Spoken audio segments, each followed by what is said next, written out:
Alcaraz and Juan Carlos Ferrero split up? Yeah, I think it helps a lot because he realized what he has to improve a lot, and I was very focused on it. 6 months ago, this conversation was impossible.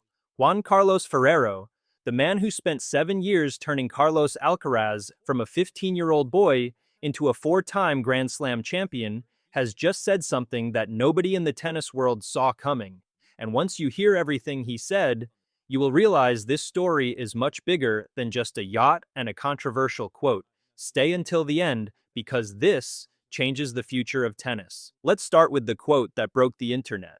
Ferrero gave an interview to Corriere della Sera this week, when the journalist reminded him of something Riccardo Piatti had said, that Alcaraz probably would never have bought a €9 million yacht if he had stayed with Ferrero. Everyone expected a smile, a laugh, a change of subject.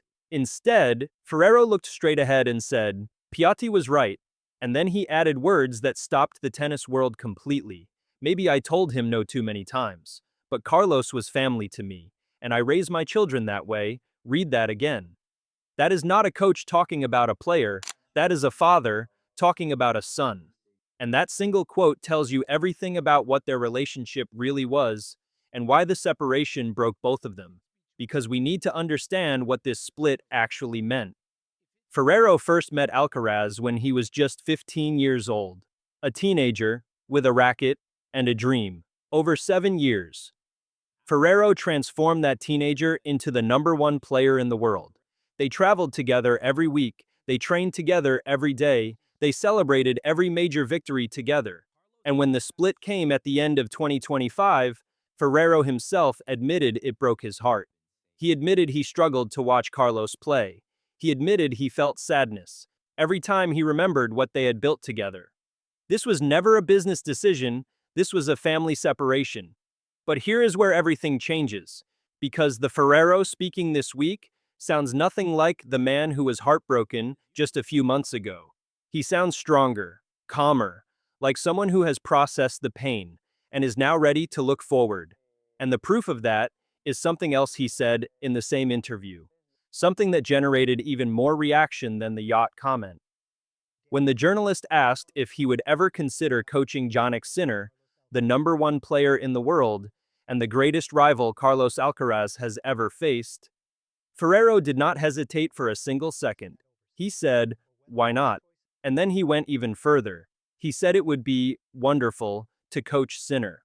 Let that land for a moment. For 7 years, Ferrero spent every single week studying Sinner, finding his weaknesses, designing training sessions specifically so that Alcaraz could beat him. He knew Sinner's game better than almost anyone alive, and now he is saying it would be wonderful to work with him. That is not a casual comment. That is a door, opening wide. And what impresses Ferrero most about Sinner is not the forehand, not the backhand, not even the serve. It is the mentality. He explained that when he first watched Sinner back in 2021, he was a completely different player. Powerful, but limited.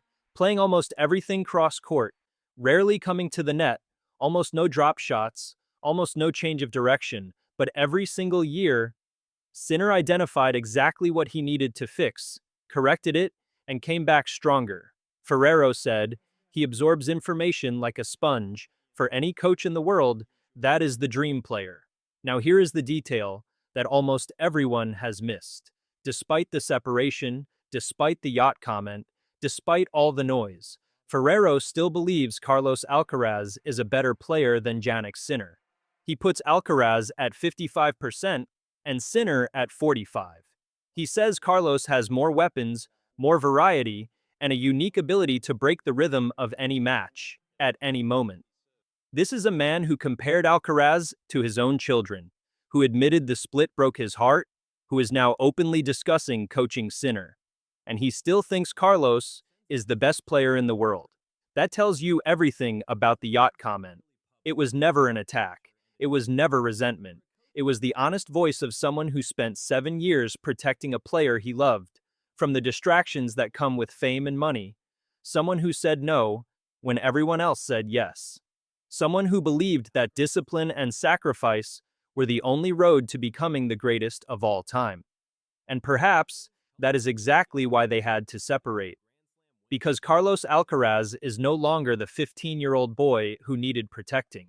He is a 21-year-old man who wants to make his own decisions, buy his own yacht, live his own life, and at some point, every great athlete has to step out from under the wing of the person who built them and discover who they really are, alone. Ferrero understands this better than anyone. That is why he still writes to Carlos when he wins. He messaged him after the Australian Open. He messaged him after Roland Garros. He messaged him when the wrist injury kept him off the tour. These are not the actions of two people who fell apart. These are the actions of two people finding a new way to stay connected after everything changed. But while that relationship quietly finds its new shape, Ferrero is already thinking about what comes next. And after this interview, for the first time, there is one name appearing in a conversation that nobody expected. Darren Cahill will not coach Sinner forever. When that day comes, the tennis world will need someone extraordinary to sit in that chair. Someone who understands the pressure of the #1 ranking. Someone who has built a champion from nothing. Someone who knows Sinner's game from the inside out, because he spent years trying to find ways to beat him. Juan Carlos Ferrero. 6 months ago, that name in this conversation was impossible. Today, Ferrero himself put it there. And in tennis, as in life, the biggest stories always begin exactly like this, with a quiet door opening, with a simple, why not? Will it happen? Nobody knows yet. But the fact that we are even asking the question tells you everything about how much has changed. Now I want to hear from you. Was Ferrero too hard on Alcaraz with the yacht comment, or was he simply being the father figure he always was? And if Sinner needed a new coach tomorrow, would you want Ferrero in that chair? Let me know in the comments. If you want to stay ahead of every story that matters in tennis right now, subscribe and turn on notifications. We will see you in the next one.